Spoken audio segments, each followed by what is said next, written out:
അപ്പോൾ നമ്മുടെ ഗ്യാസ് അനുശോചന യോഗത്തിലോട്ട് ഏവർക്കും സ്വാഗതം.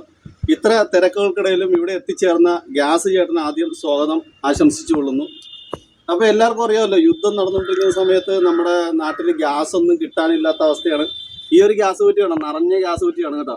അപ്പോൾ ഇതിനെപ്പറ്റിയൊക്കെ ഈ രണ്ട് യുവാക്കളല്ല, ചെറിയ പയ്യന്മാർ, ഇവരെല്ലാം അറിഞ്ഞിരിക്കട്ടെ. ഈ യുദ്ധം നടന്നുകൊണ്ടിരിക്കുന്ന സാഹചര്യം, ഗ്യാസ് ഇല്ലാത്ത സാഹചര്യം എല്ലാം അറിഞ്ഞിരിക്കണം. അപ്പം നമ്മുടെ യോഗത്തിലോട്ട് ഈ ഗ്യാസിൻ്റെ സംസ്ഥാന പ്രസിഡന്റ് ജെറിറ്റിനെ സ്വാഗതം ചെയ്യുന്നു. പിന്നെ വൈസ് പ്രസിഡന്റ് ഏബലിനെ സ്വാഗതം ചെയ്യുന്നു. ഇവർക്ക് ശരിക്കും ഒന്നും അറിയില്ല ഇതിനെപ്പറ്റി, എന്നാലും അവർ അവരുടേതായിട്ടുള്ള രീതിയിൽ എന്തെങ്കിലുമൊക്കെ പറയും ഈ ഗ്യാസിനെ പറ്റിയിട്ട്. അപ്പം നമ്മൾ ശ്രദ്ധിക്കേണ്ട കാര്യം എന്ന് പറഞ്ഞാൽ, നമ്മുടെ വീട്ടിൽ ചിലവർ 2-3 ഗ്യാസ് കുറ്റിയൊക്കെ എടുത്ത് വെച്ചിട്ട് അപ്പുറത്തെ വീട്ടുകാർക്ക് പോലും കൊടുക്കാതെയൊക്കെ ഇരിക്കുന്ന സാഹചര്യമുണ്ട്.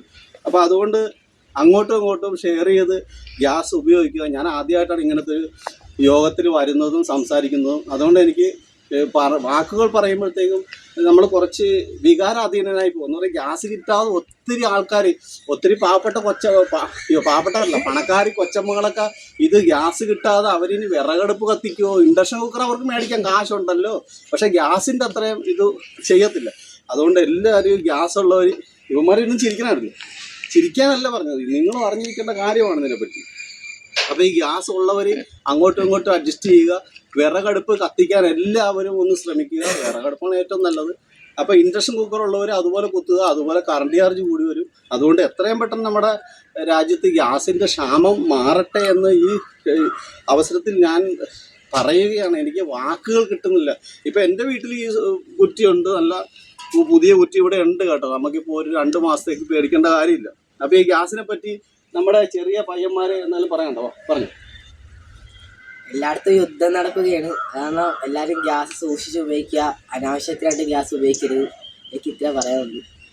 വലിയ ഉപകാരം, നന്ദി. നമ്മുടെ രാജ്യത്ത് ഈ യുദ്ധം നടന്നുകൊണ്ടിരിക്കുമ്പോൾ നമ്മൾ ഗ്യാസ് നല്ല സൂക്ഷിച്ചും കൃത്യമായിട്ടും ആവശ്യമുള്ള കാര്യത്തിന് മാത്രം നമ്മൾ ഗ്യാസ് ഉപയോഗിക്കുക. എനിക്ക് എത്ര പറയാനുണ്ട്, നന്ദി. ഈ പയ്യന്മാർക്കത് പറയാനായിട്ടൊരു ബുദ്ധിമുട്ടാണ്. അതായത് അവർ ആദ്യമായിട്ടാണ് ഒരു യോഗത്തിൽ ഇതുപോലെ വരുന്നത്. നമ്മുടെ രാജ്യത്ത് ഗ്യാസിൻ്റെ ക്ഷാമം വരുന്ന സമയത്ത് ഇവരെയും കൂടി ഞാൻ പങ്കെടുപ്പിക്കണം എന്ന് പറഞ്ഞാൽ അവർക്കും കൂടി, അവർ വളർന്നു വന്നിരിക്കുന്ന തലമുറയല്ലേ, അവരും അറിയട്ടെ. അവർ പറയണത് ഗ്യാസ് ഇല്ലാത്ത സമയത്ത് നമ്മൾ എന്ത് ചെയ്യും, അവർ ആംബുലൻസ് പോകണം. അപ്പോൾ ഈ അവർ ചോദിക്കണമെന്ന് വെച്ച് കഴിഞ്ഞാൽ ഗ്യാസ് ഇല്ലാതെ എങ്ങനെ ജീവിക്കും? ഇവർക്ക് ആ വിറകടുപ്പൊന്നും കത്തിക്കണമെന്ന് ഇവർ കണ്ടിട്ടൊന്നുമില്ല, അവർക്ക് അറിയാനും പാടില്ല ഇതിനെപ്പറ്റി. അപ്പോൾ അതുകൊണ്ട് ഇവരൊക്കെ അറിഞ്ഞിരിക്കട്ടെ. അപ്പോൾ ഈ ഗ്യാസ് ഇല്ലെന്നുണ്ടെങ്കിൽ നമ്മളെല്ലാവരും വിറകടുപ്പിലേക്ക് പോകണം, അല്ലെങ്കിൽ ഇൻഡക്ഷൻ കുക്കറൊക്കെ ഉപയോഗിക്കണം. ശരിക്കും നമ്മൾ ഗ്യാസ് തന്നെയാണ് ഏറ്റവും നല്ലത്.